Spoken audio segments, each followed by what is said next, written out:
Reality check. Base sa survey Cubs, kung ikaw pinanganak 1980s, 81, 82 hanggang 1995. Alam nyo ba ang sabi? Bakit sa mga taong yan ay pinanganak itong mga bata na ito, bakit sa ngayong panahon marami pa rin ang mukhang bata? Oh, di ba? Shout out, 1980s dyan. Alam nyo kasi Cubs, malaki ang diferensya eh.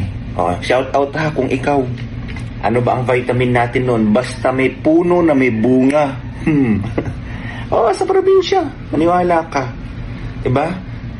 Sapat na sa atin kapag tayo ay nag-uulam ng mantika, toyo, aminin mo, kape, gatas. Diba?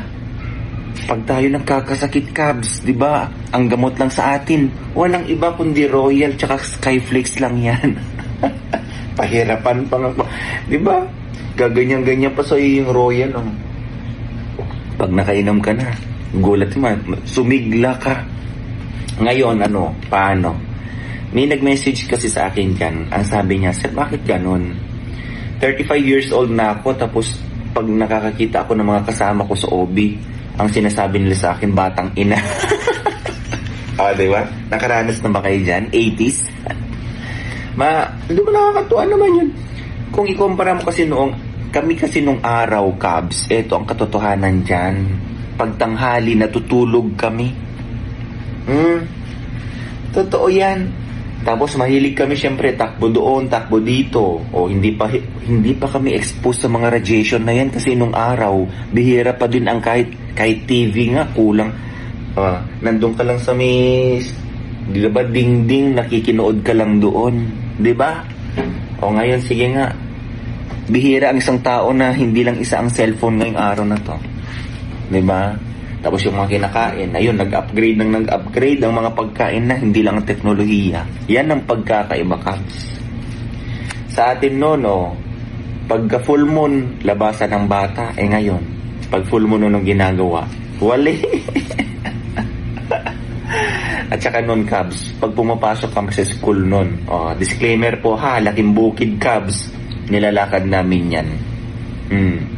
Walang mga maaga kami gumigising, kami mismo ang lahat, lakad yan, pati pa uwi. Yun ang kaibahan, di ba? Kaya yung nadadaanan namin, pa uwi at pa sa eskwelahan, bayabas. Totoo yan. Sinasabi ko sa inyo. Diba? Mataas sa vitamin C ang bayabas, Cubs. Pumapasok sa eskwelahan. Pag uwi niyan, pag may madaan ng bulaklak ng santan, maniwala ka sino nakaranas niyan. Kukuha ng bulaklak ng santan. Sinisip-sip yun, matamis yun. Sinisip-sip tong isa. Yung isa naman, siya tagalagay dun sa parang ginagawa niyang bracelet, mga ganyan. May yun, may effect yun, Cubs, yung sinisip-sip na yun. Kaya bumabata, sinasabi ko sa inyo. Maraming mga pagkakaiba, Cubs, na akala mo lang simple at payak ang pamumuhay ng araw, pero maganda na itutulong yan. As kumpara ngayon, high-tech na nga, pati pagkain mo, isang click mo lang, andyan yung pagkain mo agad, hindi ba?